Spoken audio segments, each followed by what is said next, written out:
Another day, another leak. In my last video, I went over a sketchy leak about Mortal Kombat 11 appearing to be revealed at the Game Awards, and in the time following that video, we got a motherload of new information.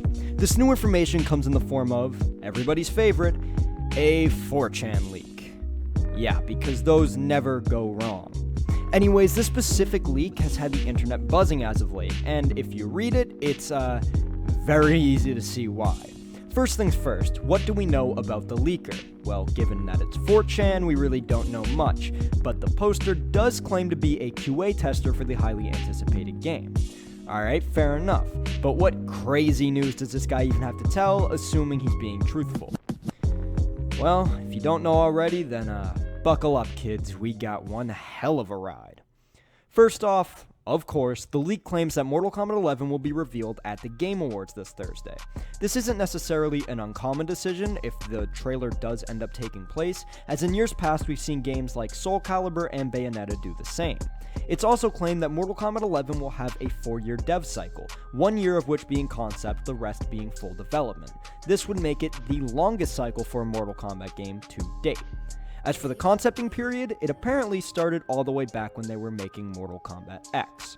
Got it? Alright, cool, because this is where things get juicy. Moist, even. According to the post, Mortal Kombat 11 will feature a full-blown adventure mode the likes of Mortal Kombat Shaolin Monks. Guess what? I told you so. Anyways, it apparently improves upon the system that Shaolin Monks has, while also providing options to customize your character with lots of items, weapons, etc. But of course, there's a catch. Given the modern culture that we have, it makes sense that Mortal Kombat 11 will feature, you guessed it, the dreaded loot box system. Or at least that's how it appears, as the post states the game will include daily and buyable boxes.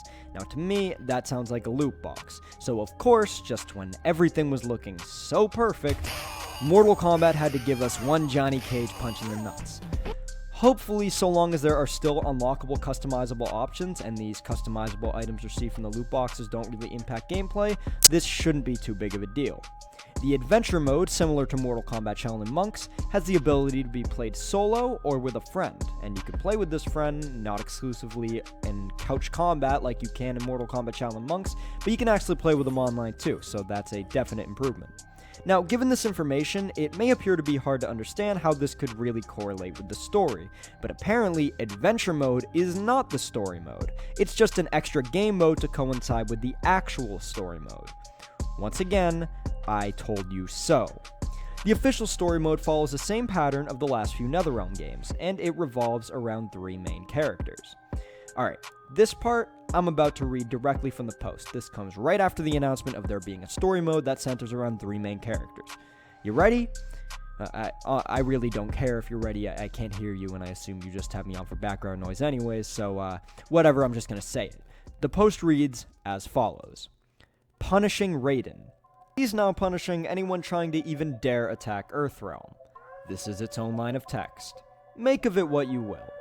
Next, the post goes on to discuss Emperor Liu Kang and Empress Kitana, who are preparing an army and trying to, and I quote, find something of stone left from ages of those deity gods in MK universe, parentheses, can't remember names, Elder God or something. What am I supposed to do with this information? What does literally any of that mean? The best way I can see it is that Liu Kang and Kitana are the other 2 characters mentioned before, and they're trying to get an army to find some ancient artifact that the Elder Gods left them. But my guess is as good as yours. You can sound off in the comments if you think you got something better.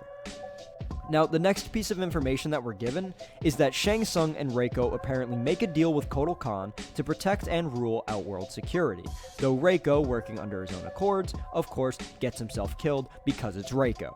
Good news though, the animations for the game are apparently far superior to Mortal Kombat X's, so yeah, I guess that makes up for his death.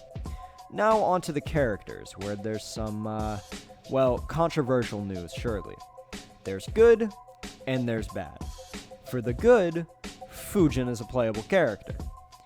For the bad, Johnny Cage, Goro, Sonya, Kano, Baraka, Molina, and Ferrator are all 100% not playable. Oh boy, I can already feel the death threats coming. Alright, look, fellas, before you dislike this video, please just try to keep in mind, I'm just the messenger. I'd obviously love to see these characters playable, and no, I did not write this leak. Alright, you can put the pitchforks down. So, at this point, if you stuck around, I'm sure you're wondering what my interpretation of this is. That, or you're currently preparing to click away from the video, in which case, yeah, it makes sense. For those lucky few, though, who decide to stick with me, my opinion on this whole thing is basically that I really don't trust it. The majority of the ideas presented are intriguing and exciting to say the least, and a whole hell of a lot more realistic than Mortal Kombat Penumbra, but there are some logical inconsistencies here. First of all, Reiko's already dead according to the Mortal Kombat storyline. Alright, yeah, of course, I've always been one to say that a character's death in the comics can still make them return in the real games, but the way this post is phrased makes it seem like he appeared out of thin air, which really makes no sense to me. And it also appears to have not been done in a flashback, which is the only other alternative I can think of. Next, the poster doesn't even really know what an Elder God is, which is somebody who's so integrated in the Mortal Kombat community and so integrated in the Mortal Kombat company, I'd imagine would understand what it is. The post, when taking into account all the grammatical inconsistencies too, that further degrade its legitimacy, overall makes it read like a 12-year-old wrote it, and 12-year-old had also coincidentally just finished beating Mortal Kombat X last weekend. That being said, English maybe just isn't this person's first language, or maybe he just sucks at typing and was rushed into putting this out, because he obviously does have at least some modicum of understanding toward the Mortal Kombat franchise, but the point is, there basically could just be a lot of factors at play. And with the amount of websites picking the story up and the amount of hype that this rumor has, it's something that even if I don't know if I can personally trust it, makes it worth mentioning on the off chance that it ends up being true. I mean, it's funny, we got basically nothing in terms of supposed Mortal Kombat 11 leaks for years, then one week all hell decided to break loose, I defied all logic and uploaded a video, and JonTron made a collab with Phil Swift. The world's a scary place sometimes, and we've seen stranger things. Anyways, I hope you enjoyed this video. If you did, be sure to leave a like, comment down below what you want to see next, and subscribe for more awesome Mortal Kombat content.